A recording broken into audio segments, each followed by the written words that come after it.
All right, welcome back. We just heard from two people who will have a vote. Let's hear from two people who only have a vote in the court of public opinion. And public opinion is where a lot of this is really being bandied about right now and felt rather acutely. Dennis Cowan back with us, attorney at Plunkett Cooney, but the former Republican mayor of Royal Oak. Good morning. And Portia Roberson, the head of Focus Hope, but a former attorney with the U.S. Justice Department. Thank you both for being here. Dennis, anything change your mind this past week?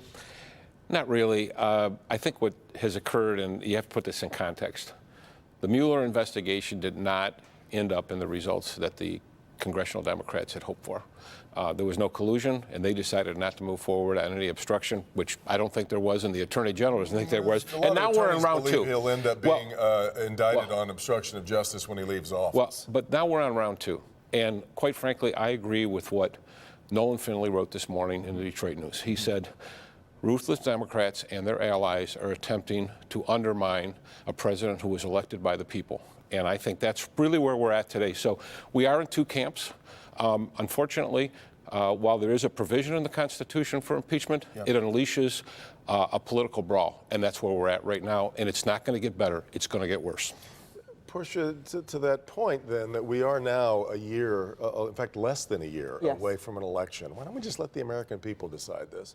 Well, because I think that when you go to Congress and when you're a senator, you have a responsibility, you have a job responsibility. And so you can't just ignore things because the timing politically is not what you want it to be. I mean, Nancy Pelosi, to be honest, pushed it off as long as she possibly could. She did not want to go this route. And it wasn't until the president admitted to doing some things that she finally said, okay, we've got to do this inquiry. So it wasn't as if she jumped to do this immediately. I mean, I think there were a lot of people in Congress that said, this is not where we want to go, because they also looked at the political, the year out and thought this would get in the way of all those things, but realized that this is their responsibility. This is their job.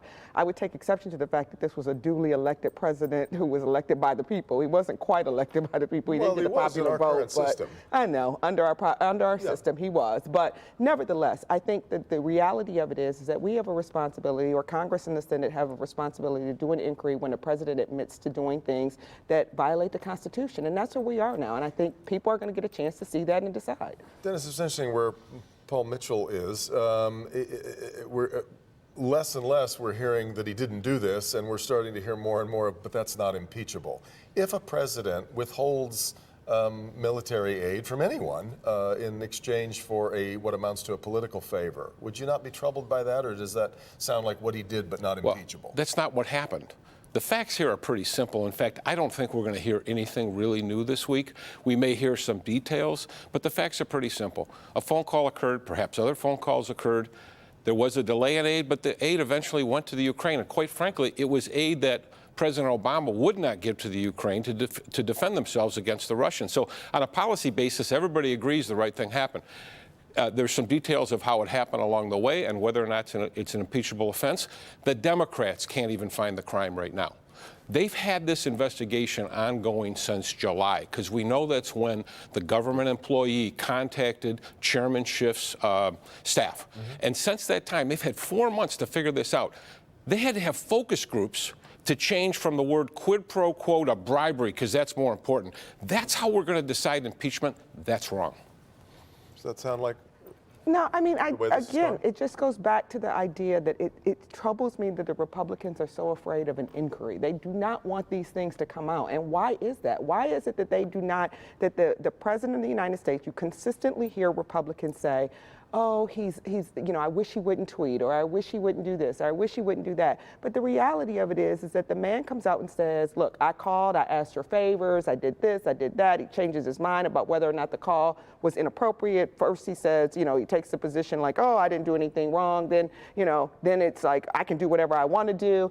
And at the end of the day, what concerns me is that they don't want to have the inquiry. Why is that? Why don't we want to have those questions answered? What happened? Exactly, let the people know what happened, and then go from there. Well, to Dennis's point, though, the fact that this has now become part of this ongoing if you string together all of the months of the Mueller inquiry as well, that Democrats are just more interested in finding any way to get the man out of office rather than. You know what? I think at this point, Democrats aren't that interested in getting him out of office. As you said, we're going to have an election in less than a year. I mean, hopefully we're going to get him out of office that way. Those sound like Democrats that we've been watching this week on television who would like to get him out of office. Well, they want to get him out of office if he violated the Constitution. And I think that that's the responsibility we have, is that we have to do an inquiry to find out whether or not he's committed a crime. And if he has, then we have to get him out of office. Did the president not add to his own dossier, maybe I shouldn't use the word dossier, his own ledger of impeachable offenses by tweeting in the middle of Marie Yovanovitch's testimony? Well, I want to address that in a minute, but Republicans want a fair inquiry. And we don't have the main complainant who does not have whistleblower protection. He has it only in the Inspector General What report. of the original whistleblower report has proven to be wrong yet? It doesn't matter. You have It's a fundamental. This is like arguing over who called 911 when you got there and the house was on fire. It's a fundamental right to be able to address your accuser, and we're not even having that here. We don't have any witnesses that have been approved, so we're looking for a fair fight. But let me talk about witness intimidation. Alleged. It's preposterous. After Schiff read that to her, she testified for 5 hours and 20 minutes. The woman was not intimidated. The former ambassador did fine. That is not an issue at all, and that's quite a stretch. I think it's outrageous to determine whether somebody is intimidated. I mean, I can only imagine what it must feel like for the President of the United States. Now, mind you, there are a number of people that he has come against or that he's tweeted about. So I guess at this point, it is sort of par for the course that when you leave the Trump administration, whether he lets you go, whether you decide to leave, he's going to talk about you and he's going to try and intimidate you. But the fact of the matter is, I don't think either one of us can sit in a position of saying whether someone is intimidated or not by the actions of the president. And I certainly, having worked at the Justice Department, having worked for, a former Attorney General Holder, had he gone on Twitter and said something negative about me, I think I would have been highly intimidated, regardless of the fact, because he was the Attorney General of the United States. So ramp that up a bit and talk about the President of the United States tweeting out that you're a bad person and everything you touch went bad. Yeah, it's intimidating.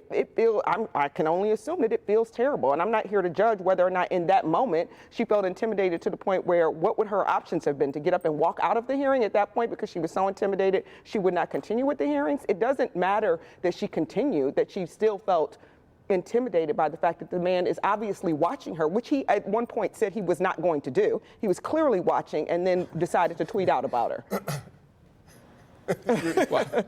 I stand by the statement. If somebody testifies for 5 hours and 20 minutes, it's hard for me to believe that someone's intimidated. And she was under oath to say that. But she had a lot of pressure going into this. All the witnesses have. None of them will really want to be there, but they are. I got to get to a break. Gangs, thank you both for being here with me this Sunday morning. We'll wrap things up for this edition of Flashpoint right after this.